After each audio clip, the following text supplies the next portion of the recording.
Hey guys, it's Saturday morning. Got another cool sticker. Thanks, buddy.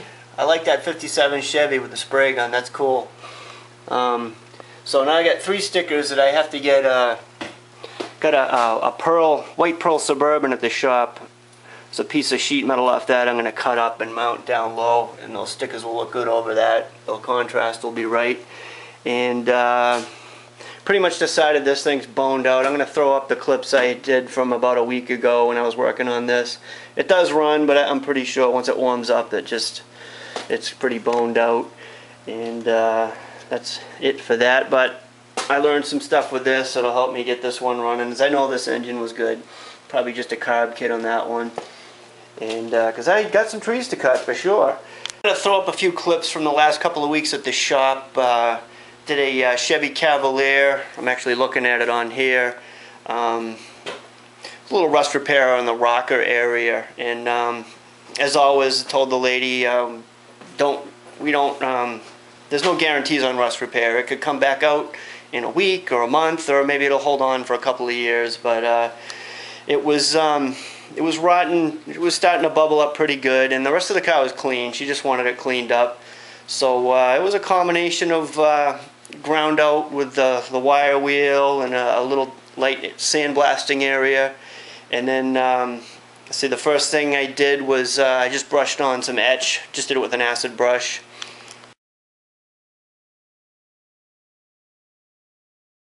And then, let's see, brushed on some epoxy just to get your moisture barrier down. It's going to come back because it was just between those two panels is where the rust was, but we got in there as best as we could. And then, let's see, after setting up the epoxy, I let it sit there for about an hour, put a little coat of short strand fiberglass down, and something I saw VW Darren mention, and I had never really realized it. None of us were doing it this way with the epoxy. It has a I forget what you call it. After you mix it, it's got to sit for about a half hour. An induction period, it's called. And I asked my jobber about it. He had never heard of it. None of the guys at the shop knew about it. And I went deep into the online directions on this stuff. And yeah, there's an induction period with that epoxy for sure. So thanks, VW Darren. It's amazing what you learn off of YouTube.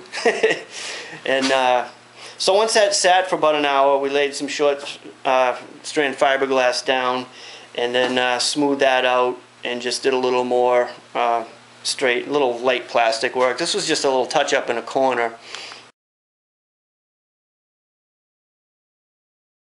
And then just did a little quick primer job there. Kept it as tight as possible because I wanted to keep the color tight in the clear coat. I didn't want to get real big with it. It was just basically a touch-up area, so she could.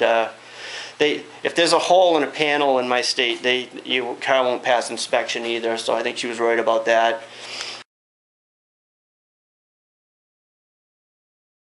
And there it is in base coat, clear coat. Most of that area is covered by the door. There's just a touch of that rocker that shows. So it's just, you know, when she opens that back door, she didn't want to see a big rust area, and it came out pretty good. It should last a little while, we'll see, but there was some rust deep inside there that you can't get to, so it will start to bubble at some point, I'm sure.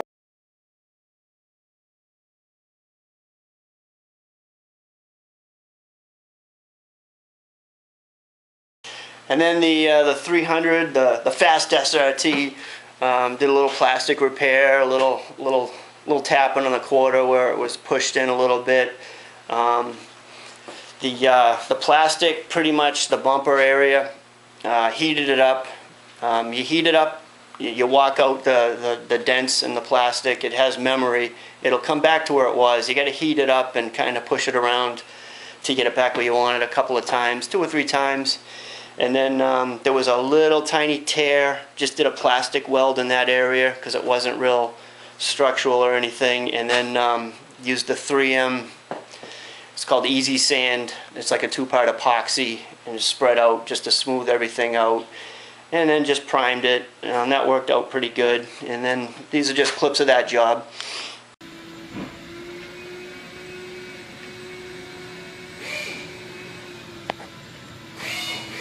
This must be a fast SRT. Whoops.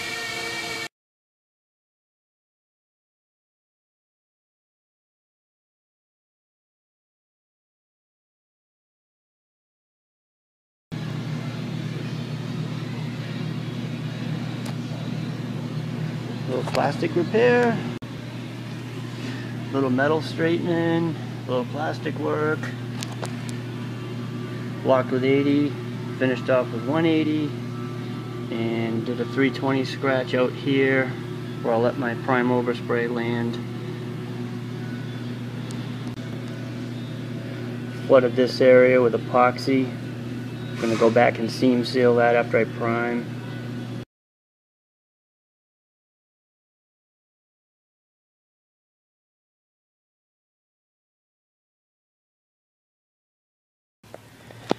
F-150 FX4. It's got four-wheel steering. Well, not really.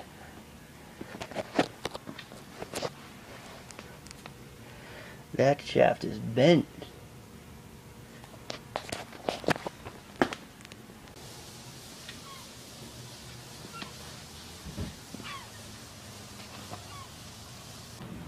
And here's the truck again with a bent axle that ran over a Mercedes and has a lot of suspension damage.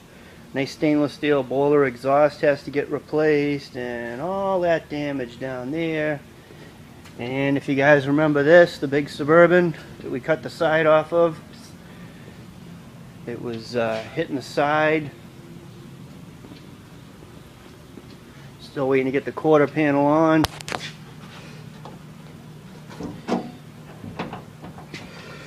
All new uniside was put in.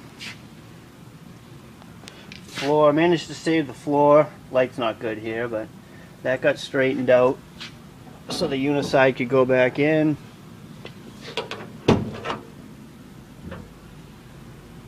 Huge job. This thing was bought brand new in Texas, driven up here and got T-boned.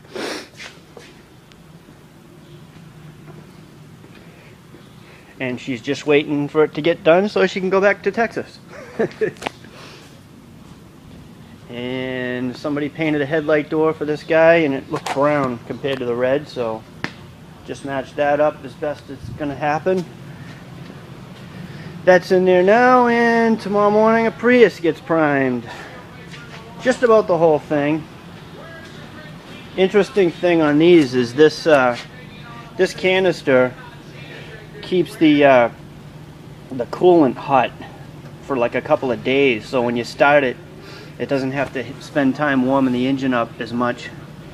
There's a lot of little tricks they use on these things.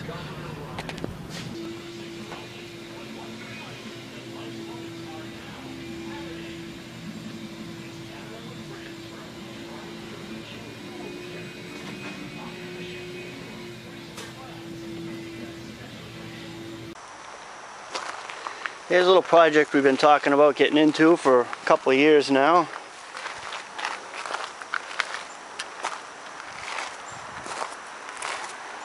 Flamed that hood years ago. Has some dings.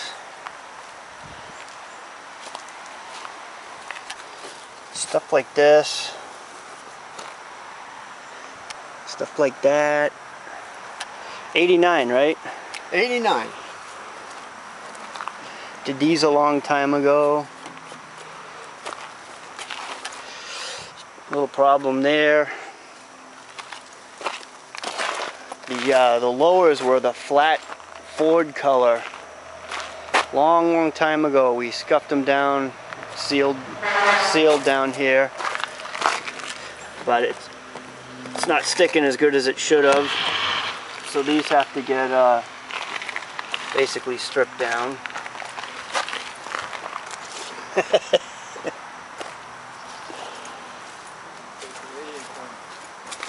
Same with the front. Front's been tapped a few times. It's all got to be stripped.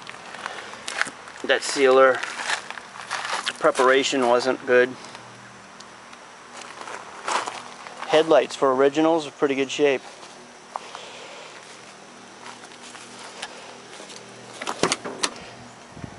It's like new inside. Real good shape.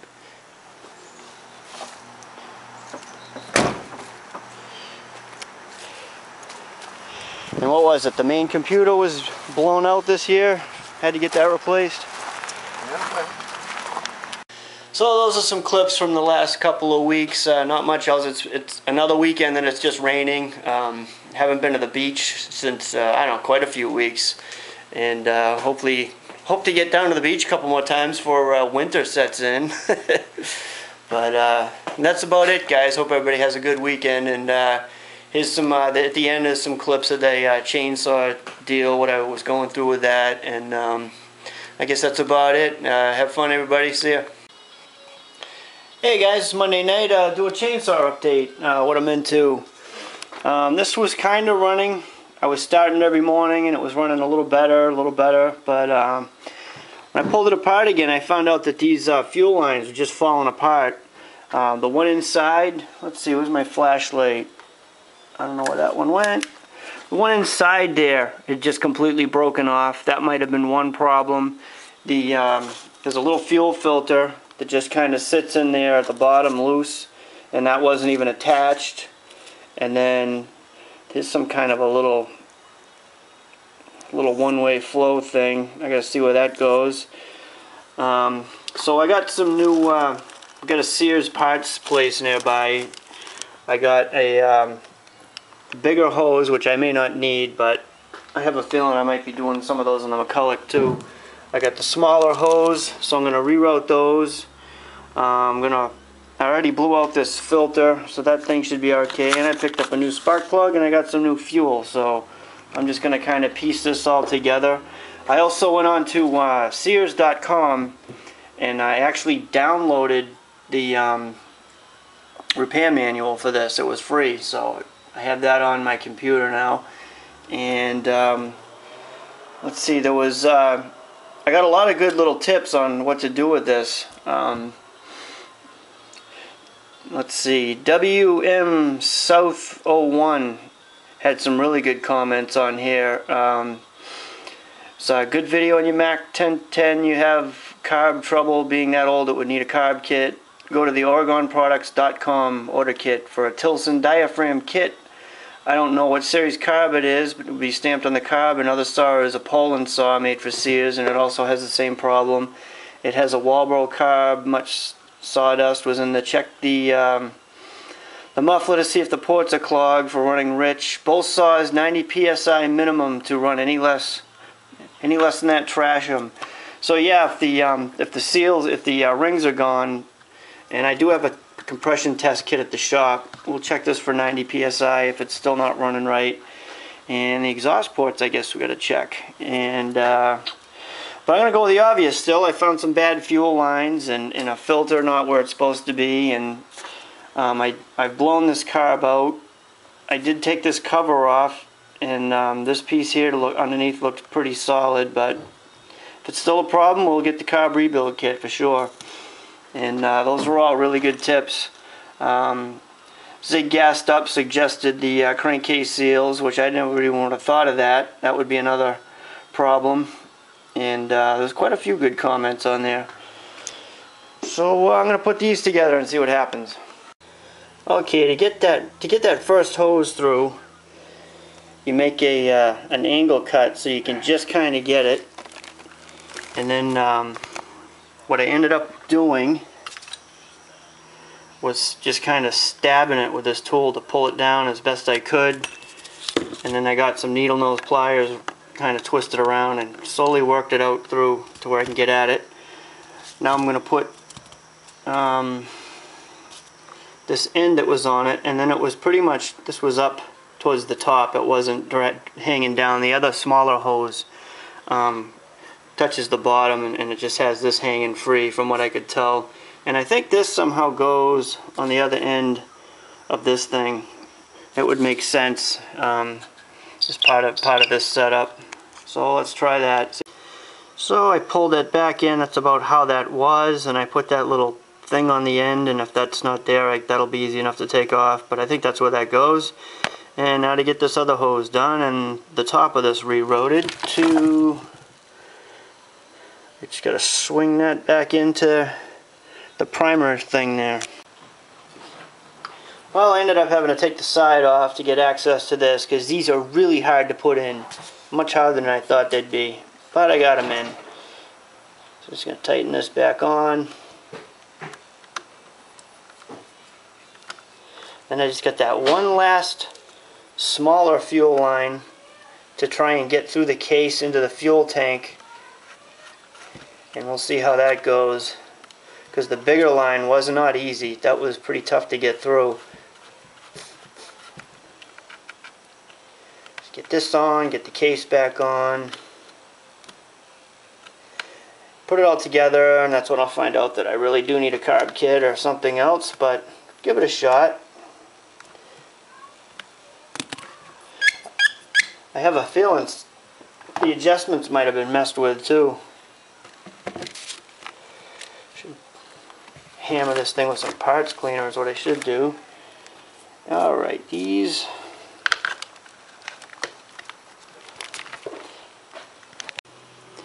Okay, so there's no way that's going to push through that little hole, and I can't even get to it from in here because it's blocked. So what I'm going to do is I stripped a piece of number 10 THHN copper wire, and I'm going to take a little strand of copper off of that, and I'm going to run that up through, or actually down this way, and then I'm going to pierce a little hole in the end of that plastic tube with this tool here.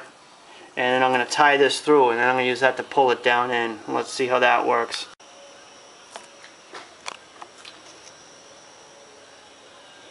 Let's just say that works pretty good. And I'm going to pull that the rest of the way out. I'm going to put that end on here, and then I'll pull it to where I want it. And then this end that's coming out, I'll fit to go up into there. That goes into this side of the carb. So we got things are coming back together. This this on-off mechanism here was interesting, and put a spark plug in there. Pop that back on. She pulls air through now without all that sawdust on it. Right here. All right.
Well, that's the best it's run yet, but then it did start to choke on me a little bit.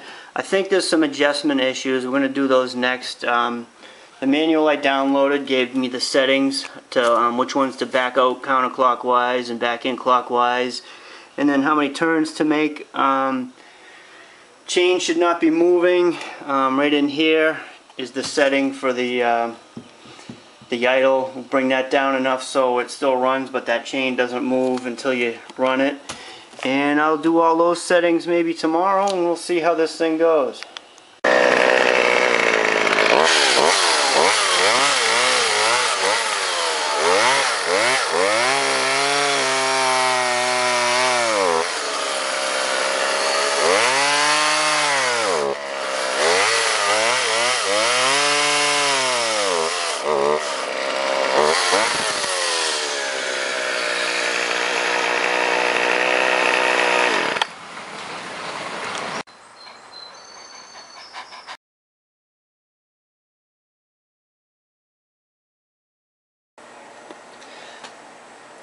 That's my 85 Thunderbird.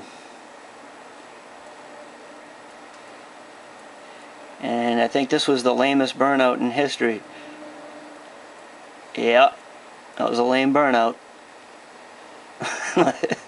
Strut was shaking his head.